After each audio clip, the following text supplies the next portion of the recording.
story last time we talked. So I went through the funeral directing licensing program here in Washington as an apprentice, not going to school because I already had a bachelor's, majoring in art, but still counted. So the apprenticeship was at a very unusual funeral home that served a lot of rural people. It was kind of a direct cremation, marketed as such anyway. But we actually did a lot of viewings and we had a rotation with the coroner. So we had some traumatic deaths. And those are times when families really need to see the person, no matter what, like one way or another, just a hand, whatever. They just need to be with the body.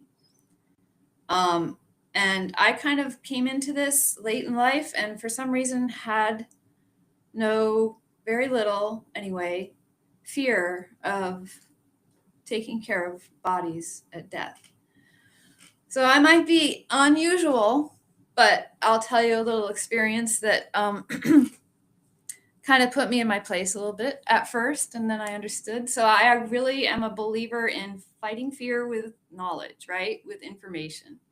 So when something happens that is a little bit, oh, what's that? I want to know why. So this happened. I was dressing a young man who had been killed in a car accident. And he had been autopsied, fully autopsied, but not embalmed. We didn't do embalming in our own funeral home. But I was dressing him for viewing. His mother wanted to see him and some of his close friends. And they had a pullover that they wanted him to wear. So when you're dressing a dead body, it's a lot like dressing a baby. They don't help.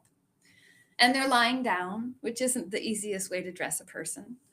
So you start with a pullover, you start at the hands, kind of scrunchel up the sleeves, and then scrunchel the sleeves up once you get the hands in, up the arms until you can get the head hole to the head and pull it over the head gently. That's often the hardest part. It's like, here we go. And then you pull it down the back.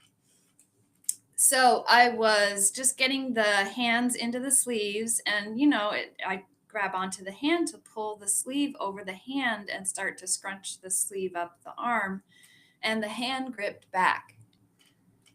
So that was a what?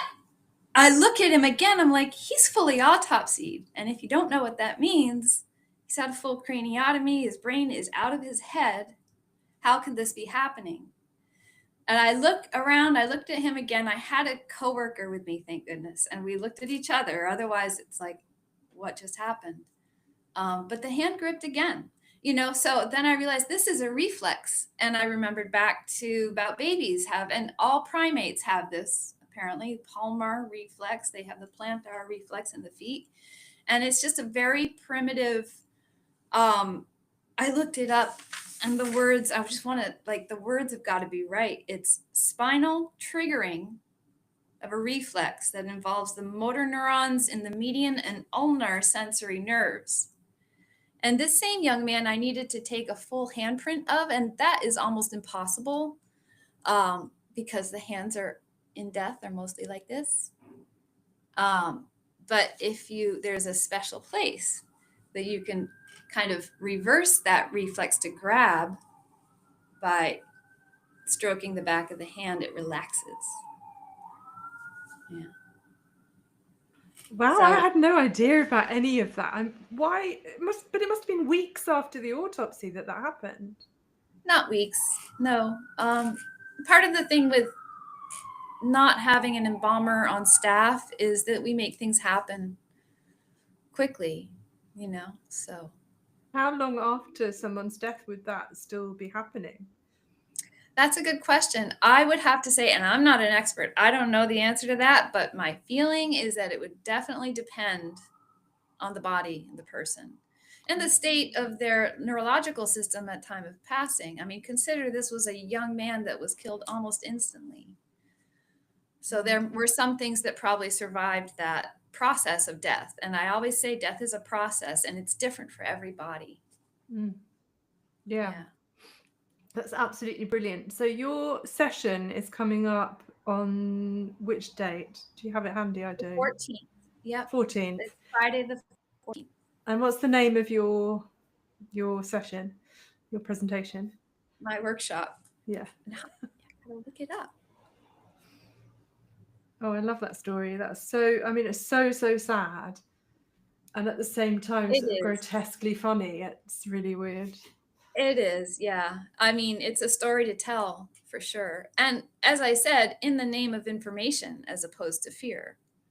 I mean, you could be completely freaked out and leave the industry if that happened to you, if you didn't know that this can happen and it's a natural thing. Same as rigor mortis, same as purge. I feel like I probably would have left anyway. Whether I knew the Aw. facts already. Aw. So I have a it's story. So my workshop is called As in Life, So in Death. As in Life, So in Death on the 14th. Yeah. Yeah, brilliant. Well, hopefully we'll hear some more of your amazing stories. I'm going to go off and have some food, and then I'm going to have a chat with my next presenter. And then after that, Okay. I've met all of you, which is really good. So it's a couple of Wonderful. weeks, isn't it now? Yep, we're getting up. Yep, getting So I'll closer. see you in a couple of weeks, and I'll Sounds send great. you. I'm following you now, so I can tag you, and I'll probably get that up tomorrow. Okay, thank you, Jess. Oh. Enjoy the rest.